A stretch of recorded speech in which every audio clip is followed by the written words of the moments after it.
दिल्ली का एक लड़का जो पढ़ने के लिए अमेरिका गया हुआ था, एक रात अमेरिका में अपने घर में अकेला सो रहा था। आधी रात को अचानक उसकी नींद खुल जाती है और वो महसूस करता है कि कोई उसके बगल में सो रहा है, लेकिन वो दिखाई नहीं दे रहा था। उस रात से पहले वह एक साधारण सा लड़का था। उस रात ऐसा क्या हुआ ये तो नहीं पता, लेकिन उस रात ने उसकी ज़िंदगी पूरी तरह से बदल दी। उसने बीच में ही पढ़ाई छोड़ दी और कुछ समय बाद इंडिया वापस आकर भूत प्रेत के बारे में जानने लगा। इन सब में वह इतना खो गया कि अपना ज़्यादातर समय वह आत्माओं से बात करने में बिता दिया करता था। एक दिन अचानक उसके घर में ही उसकी मौत हो जाती है। पुलिस को उसकी मौत का कोई कारण नज़र नहीं आ रहा था, लेकिन उसके घर वालों ने पुलिस को जो बताया वो सुनकर पुलिस वालों के भी होश उड़ गए।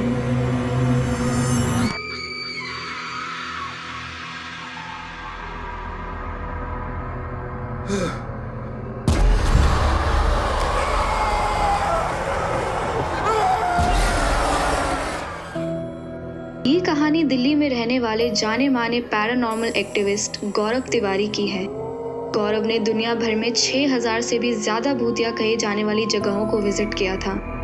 गौरव साइंटिफिक गैजेट्स की मदद से भूत प्रेत आत्माओं से बात किया करता था। साथ ही गौरव पैरानॉर्मल सोसाइटी ऑफ इंडिया का फाउंडर भी था। हालांकि उसकी ज़िंदगी की शुरुआत ऐसे नहीं हुई थी। गौरव एक ऐसे परिवार से था जो भूत प्रेत जैसी चीज़ों में बिल्कुल विश्वास नहीं रखते थे। वो कॉमर्शियल पायलट बनना चाहता था और उसकी ट्रेनिंग के लिए वह अमेरिका भी गया। उसने वहाँ एक कॉलेज में एडमिशन लिया और पास ही उसे रहने के लिए एक सस्ता घर भी किराए पर मिल गया। शुरू में तो सब ठीक था, लेकिन कुछ समय बाद गौरव को ऐसा लगा कि जिस घर में वो रह रहा है वहाँ कुछ अजीब सी घटनाएं हो रही थी।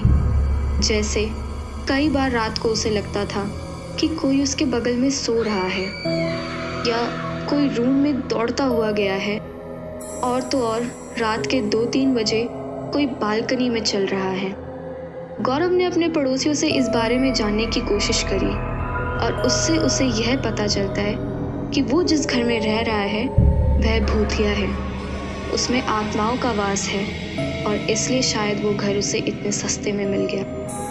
गौरव उस बारे में सोचने लगा, लेकिन उसने उस घर को खाली नहीं किया, बल्कि वो इन सब के बारे में जानने के लिए इच्छुक होता गया।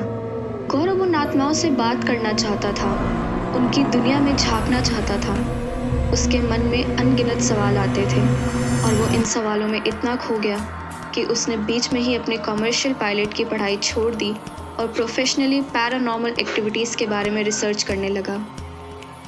I was training to become a commercial pilot in 2006 and I was given an apartment by my flight school. But something happened to me.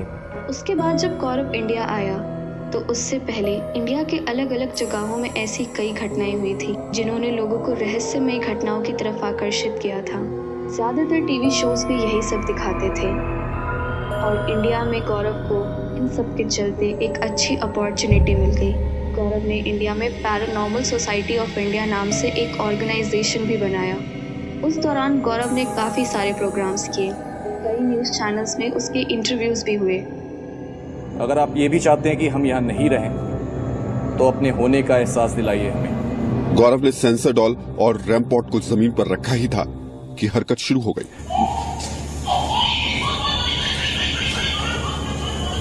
गौरव के प्रोग्राम्स लोगों को बहुत पसंद आते थे। उसे पूरे इंडिया में पॉपुलैरिटी मिली। उसने ना सिर्फ इंडिया में बल्कि दुनिया के कई देशों जैसे ऑस्ट्रेलिया, अमेरिका, ब्रिटेन और इंडिया में जाने माने और रहस्यमयी करीब 6000 भूतिया कहे जाने वाली जगहों पर गया। वहाँ कुछ गैजेट्स जो इस तरह की एनर्जी को महसूस कर सकते थे, ऐसे कैमरास जो अंधेरे में भी तस्वीरें ले सकते थे और भूतों को भी देख सकते थे, और कुछ ऐसे टेक्निकल उपकरण जिनकी मदद से वह भूतों से बात करता था। एक रात गौरव आज तक न्यूज़ चैनल के मेंबर्स के साथ किसी शमशान में एक प्रोग्राम शूट करने गया था, ये देखने के लिए आत्माएं रात के समय शमशान में क्या करती हैं। गौरव के किसी टेक्निकल मीटर में एक आवाज़ रिकॉर्ड हुई और उसने तुरंत वो शूट कैंसिल कर दिया और सबको वहाँ से वापस चलने के लिए कहा कि ये आत्माएं हमें तुरंत यहाँ से जाने के लिए कह रही है। ये सुनते ही उसके साथ जो क्रू मेंबर्स थे वो सब डर के मारे कांपने लग गए। इसके अलावा गौरव भांगड़ का किला, फुलधरा और मुकेश मिल जैसी हॉन्टेड जगहों पर भी गया और वहाँ उसने जो कुछ देखा या सुना वो दूसरों के साथ साझा भी किया। ऐसी ही एक घटना ऑस्ट्रेलिया में हुई थी जब गौरव अपने गैजेट्स लगाकर मुर्दों से भरे एक कमरे में रात भर अकेले सो गया था, ये जानने के लिए कि क्या मुर्दे आपस में बात करते हैं। हालांकि वहाँ उसे कुछ खास कामयाबी नहीं मिली। उसके बाद ऑस्ट्रेलिया में ही गौरव को ओल्ड गिलोंग नाम के एक जेल के बारे में उसके दोस्तों से मालूम हुआ। उस जेल के बारे में ऑस्ट्रेलिया में कई कहानियां मशहूर है। कहते हैं कि लोग उस जगह का नाम सुनकर डर के मारे सिहर जाते हैं। गौरव अपनी टीम के साथ रात में वहाँ गया। जब गौरव वहाँ पहुँचा तो दूर दूर तक वहाँ कोई नहीं था, बस कुछ छोटे मोटे कीड़ों की आवाज़ आ रही थी। गौरव ने वीडियो रिकॉर्ड किए, तस्वीरें ली, वहाँ काफ़ी देर तक समय भी बिताया कि कहीं कुछ दिख जाए, किसी के होने का आभास हो, लेकिन कहीं कुछ नहीं दिख रहा था। मगर जब गौरव ने रिकॉर्डिंग और तस्वीरों को देखा तो पहले एक तस्वीर में बिल्कुल इंसानी शेप की कोई चीज़ कैमरे के सामने के पास दिखाई दी और एक दूसरी तस्वीर में इंसानी शेप में कोई कैमरे में झांक के देख रहा था और फिर गायब हो गया, जबकि वहाँ बालकनी में उस वक्त कोई भी नहीं था। ये देखने के बाद उसकी टीम के मेंबर्स भी डर गए। ऐसी कई घटनाएं उनके साथ हमेशा होती रहती थी। सब कुछ बिल्कुल नॉर्मल चल रहा था। गौरव दिल्ली के द्वारका इलाके में रहता था। ऐसे ही एक रात प्रोग्राम के लिए गौरव को अपनी टीम के साथ दिल्ली के जनकपुर इलाके में एक हॉन्टेड घर में जाना था। 6 जुलाई 2016 की रात लगभग 11 बजे गौरव अपनी टीम के साथ उस घर में गया और 2.5-3 घंटे के बाद अपने घर वापस आ गया। 7 जुलाई को गौरव नॉर्मल टाइम पे सुबह 7 बजे उठा और चाय नाश्ता किया। उसके बाद अपने लैपटॉप पे काम करने लगा। रात में जो उसने तस्वीरें ली वो उसे देख रहा था। कुछ मेल्स चेक किए, कुछ मेल्स भेजे, सब कुछ बिल्कुल नॉर्मल था। 11 बजे के आसपास गौरव अचानक उठा और बाथरूम की तरफ बढ़ा और उसके कुछ मिनट्स बाद बाथरूम से कुछ गिरने की आवाज़ आई। गौरव की वाइफ तुरंत बाथरूम के पास गई, दरवाज़ा पीटा, मगर अंदर से कोई जवाब नहीं मिला। उसके बाद घर वालों ने ज़बरदस्ती दरवाज़ा खोलकर अंदर गए और देखा तो वहाँ गौरव ज़मीन पर गिरा पड़ा था और उसके गले पर काले रंग का एक निशान था। घर वाले उसे हॉस्पिटल लेकर गए, मगर डॉक्टर ने उसकी डेथ डिक्लेयर कर दी। पुलिस आई, इन्वेस्टिगेशंस हुए और पुलिस ने गौरव की मौत को सुसाइड करार दिया।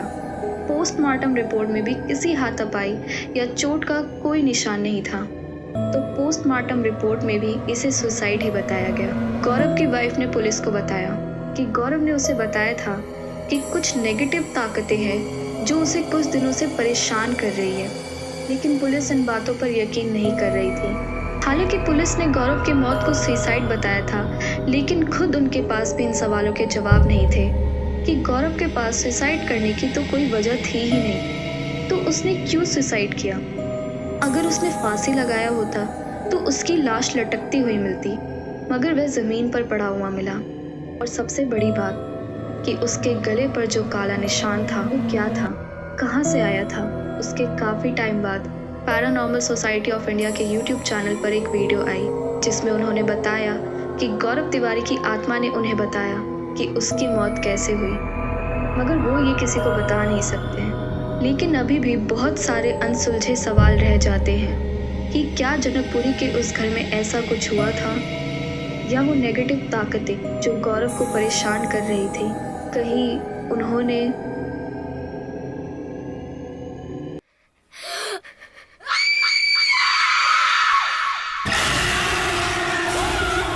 ऐसी वीडियोस देखने के लिए हमारे चैनल को सब्सक्राइब कर लें और वीडियो को लाइक, शेयर और कमेंट ज़रूर करें।